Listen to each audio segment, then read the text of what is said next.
Morning students. So we were discussing about the preliminary treatment in sewage treatment plant, and the preliminary treatment includes screening, commutators, grit chamber, dirty test chamber and skimming tank, and we have discussed about screening. Okay, so after the screen, next unit in the sewage treatment plant is grit chamber. Okay, so grit chamber means grit chambers are installed in order to remove the grits. So grits means grits are heavy inorganic solids like sand, metal fragments, eggshells, etc. And these will be having a specific gravity between 2 to 2.65. And this heavy inorganic material will cause excessive wear during different treatment stages, and these should be removed. Okay. So grit chamber means it is the sedimentation basin placed in front of the wastewater treatment plant after the screens, that is it is installed after the screens and before the primary sedimentation tank, that is in between screens and primary sedimentation tank we are fixing this grit chamber, and these are used in order to remove the grits. Okay, and this grit chamber may be horizontal flow or vertical flow, and these can be cleaned manually or mechanically. Okay, so this is grit chamber. So this grit chamber is placed after the screen before the sedimentation tank. Okay, so up to this it is preliminary treatment, and the sedimentation tank is under primary treatment. Okay, so screens screens, after that grit chamber, then this effluent will move into this primary treatment sedimentation tank. And grit chambers are nothing but like sedimentation tank, and it is designed to separate the intended heavier inorganic materials. Okay, so this is usually designed to separate the heavier inorganic materials with a specific gravity of about 2.65, and it will pass forward the lighter organic material, that is it will prevent the passage of heavier inorganic materials, and it will allow the passage of lighter organic materials, and these lighter organic materials will be removed in the next processes, that is primary treatment.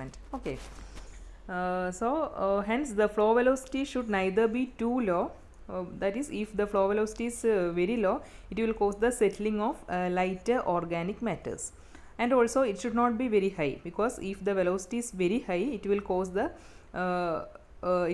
settlement of the silt and grit present in the sewage. So the velocity should be in between these two values, that is it should not be very low and should not be very high, and that velocity is known as differential sedimentation and differential scouring velocity, and the scouring velocity determines the optimum flow through velocity, that is the critical velocity of flow, that is VC, beyond which particle of certain size and density once settled should always be less than the scouring velocity. Okay, so this velocity, the values of this velocity will be discussed later in the design portion. Okay, so there are two general types of grit chamber. First one, horizontal flow grit chamber. Second one, aerated grit chamber. So in horizontal flow grit chamber, the velocity is close to 0.3 meter per second.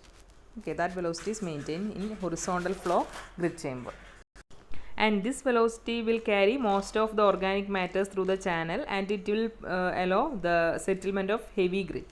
Okay, and therefore velocity in the grit chamber shall be neither too low, which will cause the settling of lighter organic particle, nor it should not be, that is nor should be so high as not to cause the settlement of entire silt and grit present in the sewage. Okay, that is the velocity should be in between these two values, and the length of horizontal flow grit chamber is 10 to 18 meter, and depth of liquid 1 to 1.3 meter, and the velocity is controlled by means of velocity control devices. There are so many velocity control devices within this grit chamber. Next is aerated grit chamber. So this is the aerated grit chamber, that is here air is supplied through this channel, and air pressure is applied in this grit chamber, and by this pressure the grits are settled in the lower portion, and it is removed like this. Okay, so this is a type of aerated grit chamber. Airs are supplied through the sides. Next is the design criteria for grit chamber. Okay, that is settling velocity is given by Stokes law for laminar flow that you have studied, that is Vs, settling velocity Vs is equal to G into rho P minus rho W into dP square divided by 18 mu, and Vs is the settling velocity, is the equation for settling velocity. Rho P means dP, diameter, that is, it is the size of the particle, and this equation can be written like this also, that is g into gs minus 1 dp square by 18 mu.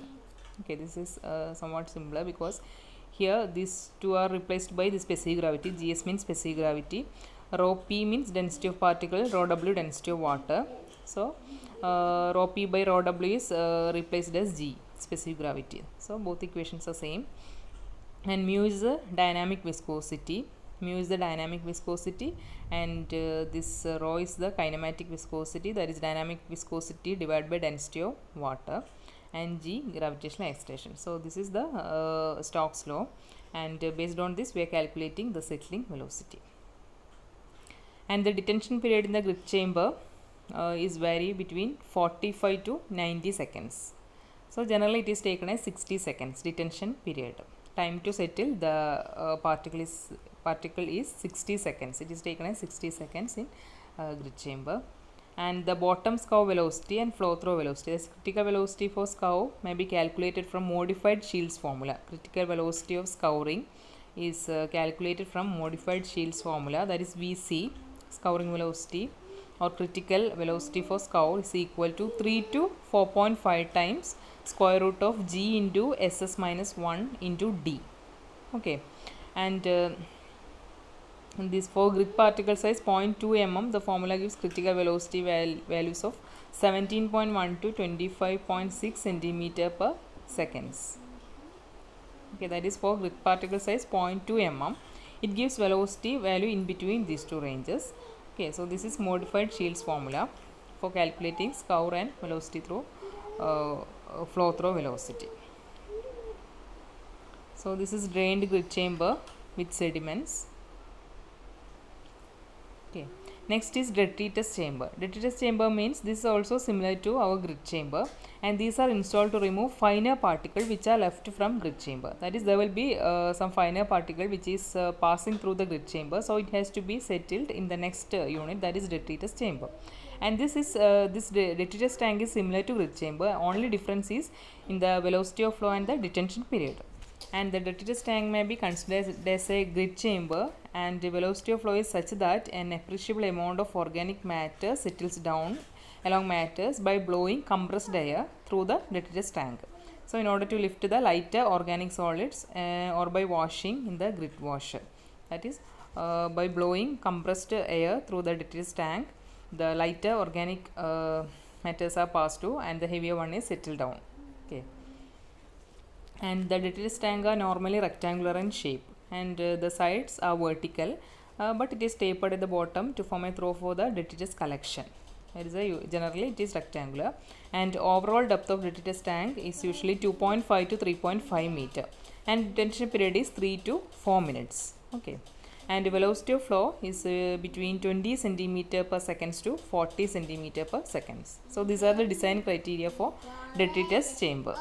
Okay, so these are the units under preliminary treatment, and after the preliminary treatment we are carrying the primary treatment. This primary treatment I will discuss in the next video. Thank you.